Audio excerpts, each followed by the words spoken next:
The following podcast is a part of RadioMisfits.com. And now it's time for the Mr. Nailsin Show.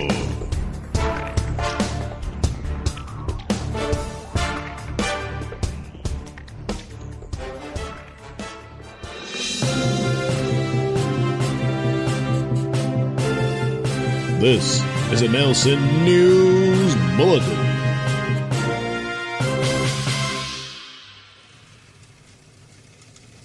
A man riding in the back of a pickup truck with 3 kids was hurled to his death after the drunken bitch driving the truck gunned it.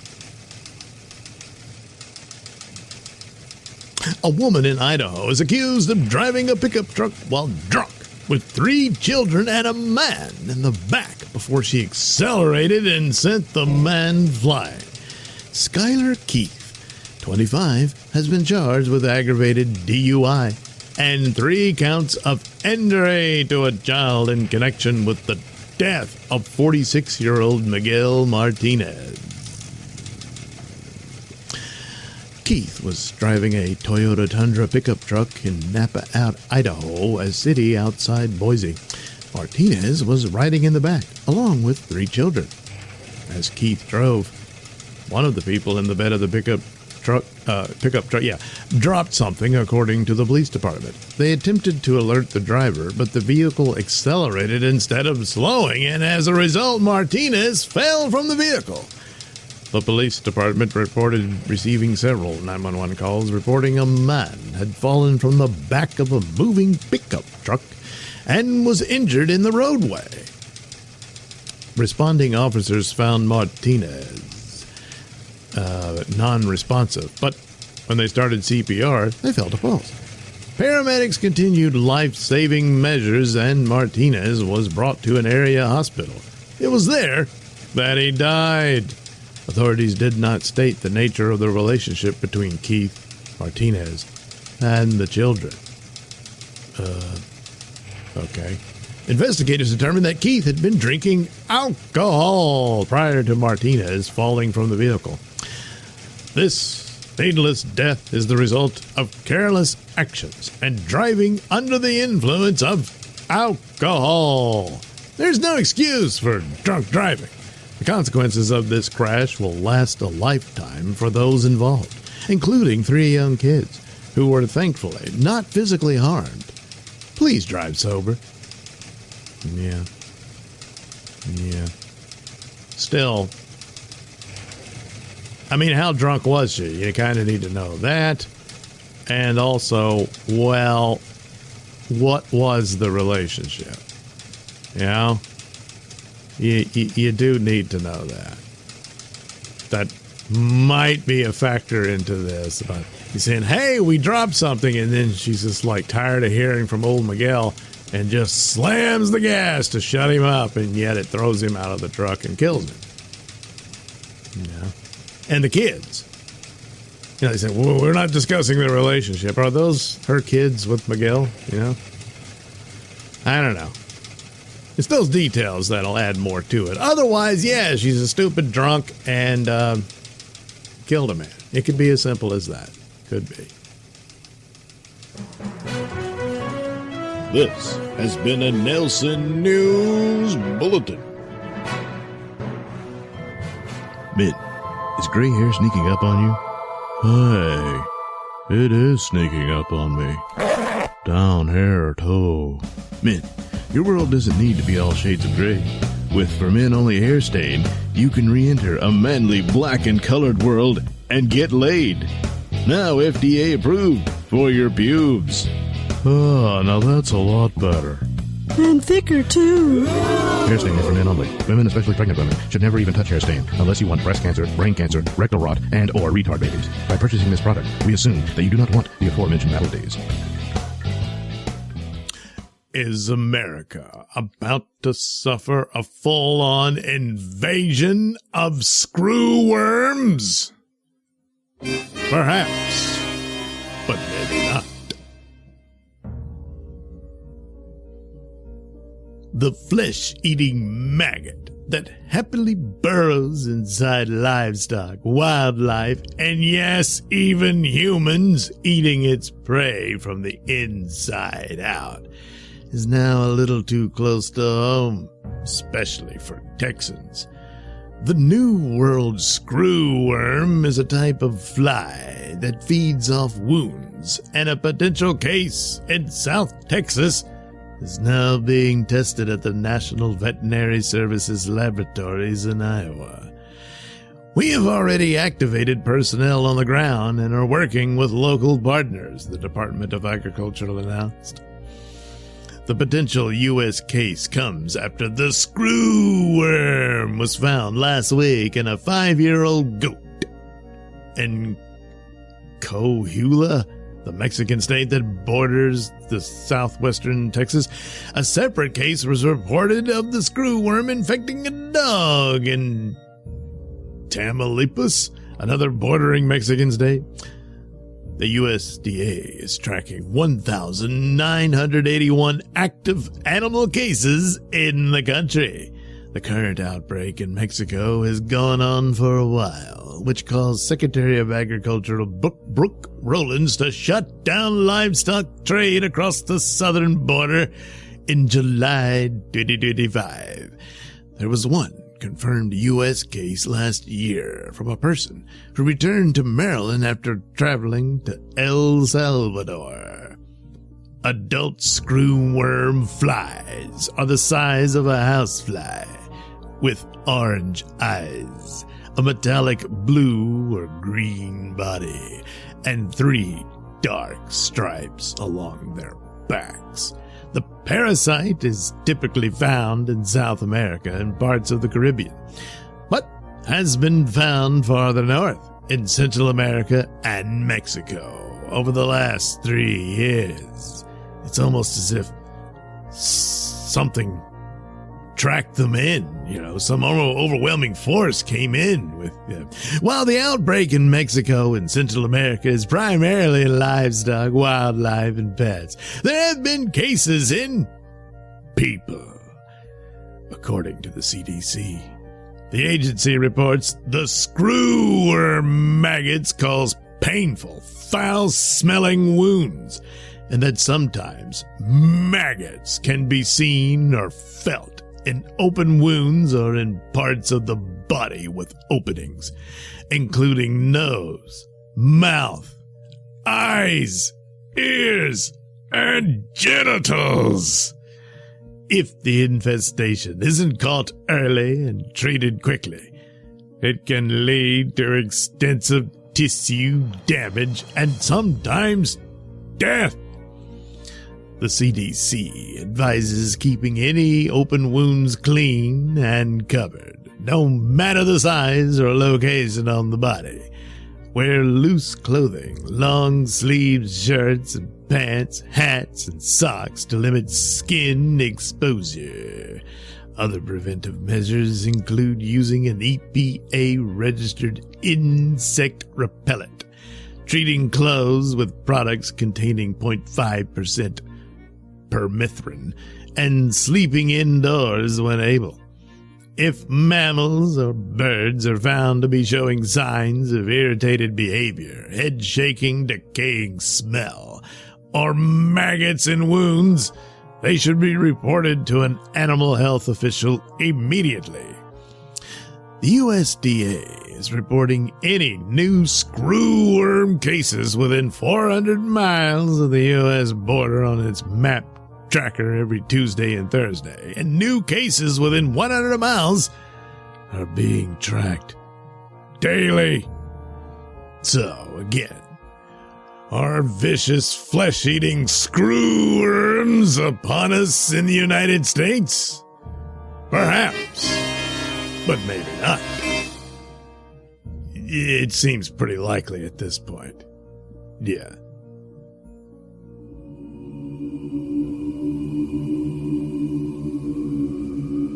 You're listening to the Mr. Nailsin Show here on RadioMisfits.com. And now, it's time for Code Blue with our heroes, Doctors Levy, Conti, and Kensel. Well, Mr. Tinklestein, what seems to be the problem? Well, Dr. Levy, it's, a few months back, I had a penile implant put in. Wow. I couldn't use the normal treatments of, Viagra and Cialis because of my heart condition, and so, well, an implant was put in, and, well, everything seemed fine, but, What? Is it defective? It doesn't work? What's the problem? It makes a sound. It's a silly, humiliating noise. How bad can it be? All right, drop your drawers and let's see what we got here. All right. Okay, here goes. I'll activate it. It's no laughing matter, Doctor. My marriage is on the brink of destruction because of it. Yeah, I bet it is. Boy, you can't stay in the mood when you're laughing that hard. It's not only that. Sometimes it goes off on its own, right at the office in the middle of work and important meetings. I don't think you fully understand how much torment I'm in here. Hang on a minute, hang on. I gotta catch my breath here. All right, look. All right, put that thing down. I don't want that staring at me. Okay, I'll deflate it. Oh, God damn. Oh, Jesus Christ, this is gold. Meanwhile, on the next floor, we find the offices of psychiatrist Dr. John Kensel. Oh, Dr. Kensel, I don't know what this means, but I deeply love my husband, and we've had a good marriage for the 4 years we've been together, but sometimes when I'm alone, and I, touch myself, I dream about other women. Does that make me gay? Hang on a minute. Let me find somebody who can help you with this. What are you doing? Hang on. All right, here we go. What are you doing with that puppet on your head? Relax. It's therapy. This is Betty the Butch. Say hi to Laura, Betty. Well, hi there, Laura. Let me tell you, honey. Oh, I'd love nothing more than to dive right into your fish bucket. Oh, let me tell you. Oh. This is totally inappropriate and outrageous, Doctor. Yeah, because if she went down on you, it'd be more like a hand job. Meanwhile, down the hall, Dr. Joe Conti begins his rounds. So, Mr. Brownspot, what seems to be the trouble today for you? Well, Dr. Conti, lately I've been suffering from severe gastrointestinal problems, resulting in uncontrollable flatulence that never seems to end. Oh, yeah, I can see that. Oh, jeez. Let me get the window. Oh, hang on, that's my phone. Let me check that. But then, static electricity from Conti's phone ignites the methane gas that has been collected in the exam room, resulting in... Will Dr. Conti and Mr. Brownspot survive? What about Dr. Levy and his patient? Can he solve the problem of those cartoon noises for that man's privates? And what about Dr. Kensel? Is his therapy unorthodox or just batshit crazy? Tune in next time for another episode of Code Blue.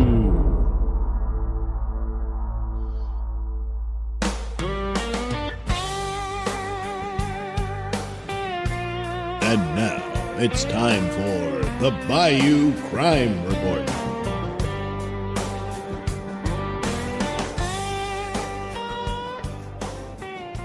A man got attacked by an alligator after he jumped into the swamp while fleeing Louisiana State Troopers. Hey, I'm Red Neckerton. A 40-year-old man was attacked by an alligator after entering a swamp to flee a DWI investigation. According to the Louisiana State Police, the pursuit of a male suspect, later identified as Victor M. Rivas, began on June 7th after troopers with Louisiana State Police Troop B received reports of a Toyota Supra driving recklessly on Interstate 10 near Bonnabelle Boulevard in Jefferson Parish. The vehicle was also said to have struck a concrete barrier and sustained a tire blowout.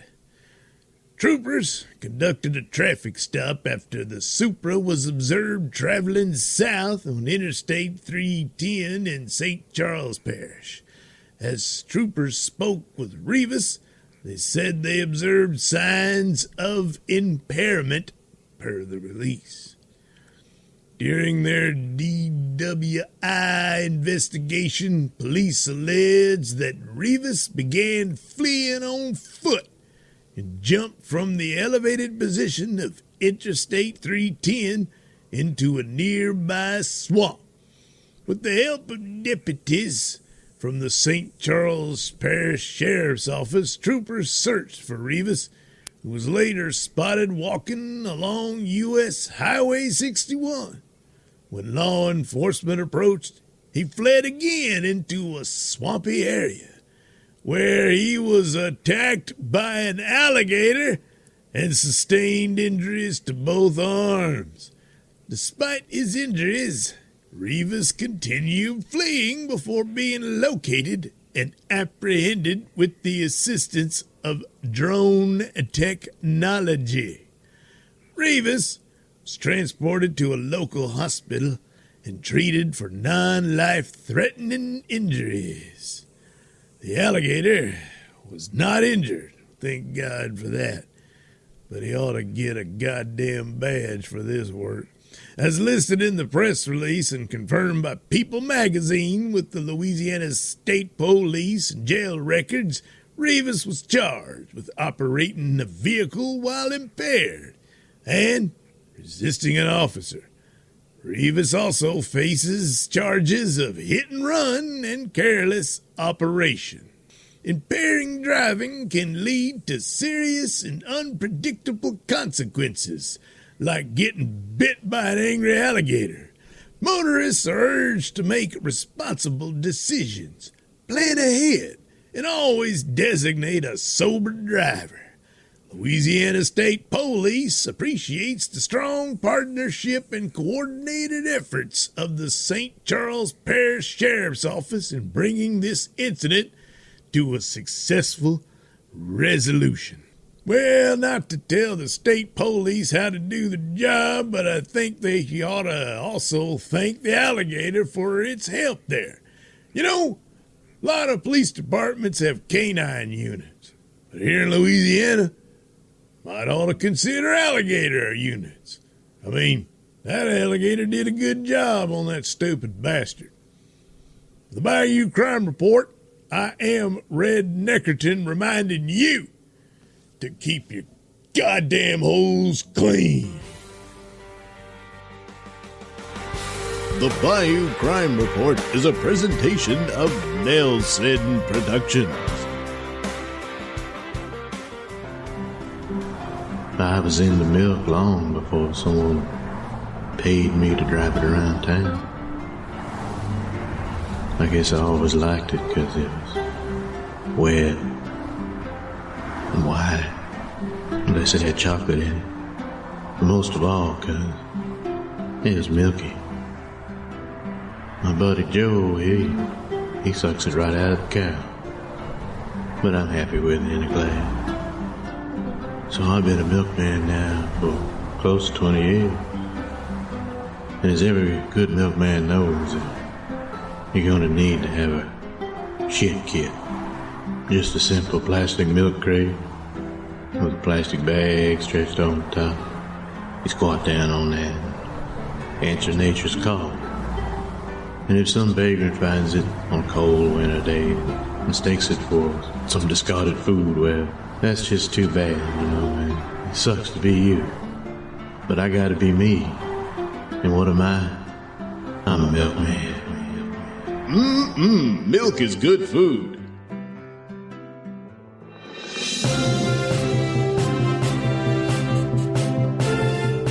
This is a Nailsin News Bulletin.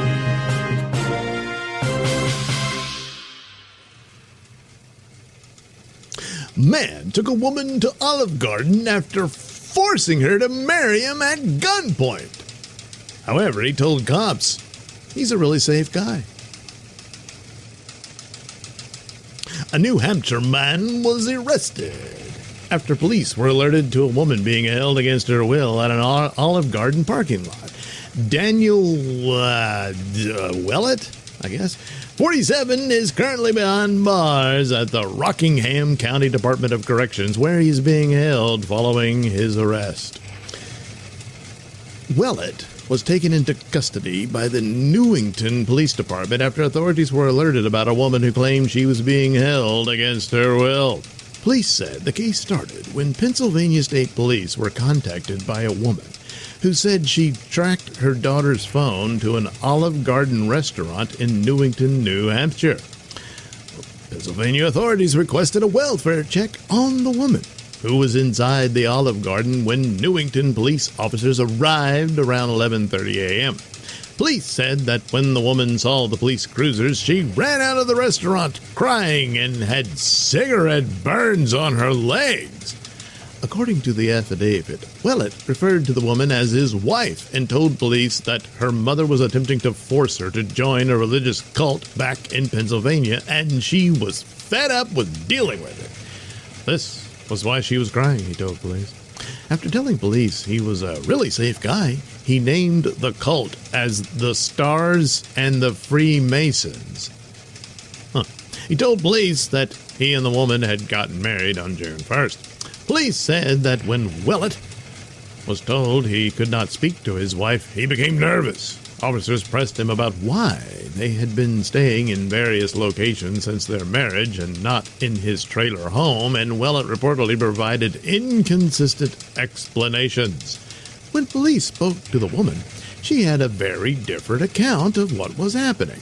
According to police, the woman said Willett reached out to her and threatened to harm her family if she did not come to New Hampshire to meet with him. When she arrived, Willett produced a .45 caliber handgun and told her they were going to the town hall in Lee, New Hampshire to get married. If she did not marry him, he said he will make her pay. Willett also allegedly took the woman's phone. She said she stayed with Willett in his trailer at a campground in Lee until June 5th. According again to the affidavit, Willett told the woman that the religious cults were following them while she drove them around on June 5th, including to Maine. As he pointed his gun at her from the passenger seat, they eventually ended up back in New Hampshire. On Saturday morning, the woman said Willett sliced her hand with a box cutter as part of a satanic ritual. Police said they found a copy of the Satanic Bible and other items in Willett's car. So he was arrested at the Olive Garden on June 6 and charged with using a deadly weapon to prevent someone from reporting a crime. The woman also told police she wanted an emergency protective order against Willett, which was granted. Yeah, I'll bet. Newington police said additional charges would likely be filed. When Willett appeared via video in court, he told the judge, "If you talk to anybody that knows me, I'm not a physical man," he added. "I'm very pristine, and, forcing her into marriage, that's completely against my religious belief." His Satanism? "I totally believe in free will, that I have never been aggressive with her in ways that were described on that paper." Well, Willett's being held at the Rockingham County Department of Corrections on preventive detention. Well, that didn't go as well as Willett thought it would, I imagine. Yeah. Well, in the old days, and I mean the caveman days, that's how you got a wife. You took a club, beat her over the head, and dragged her back to the cave, and you're my wife now. And that was that. that's not allowed anymore. It's been a while since that. Well, maybe in some countries it still is. But in this case, he decided to use a pistol, and threaten her family and stuff. So, yeah. But anyway, he took her to Olive Garden. Maybe that's where he messed up, huh? Yeah. Oh, well. It's tough out there to find somebody, I know. But this wasn't a good plan. It really wasn't. So now he's got a place to stay, other than his trailer. So there's that. This has been a Nailsin News Bulletin.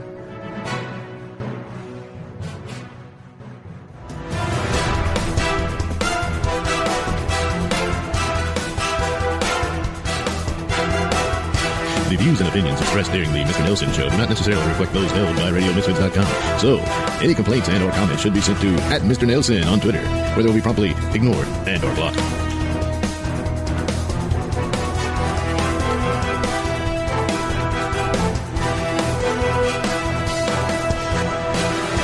Doug, fun fact, thongs never ride up because they're already up there.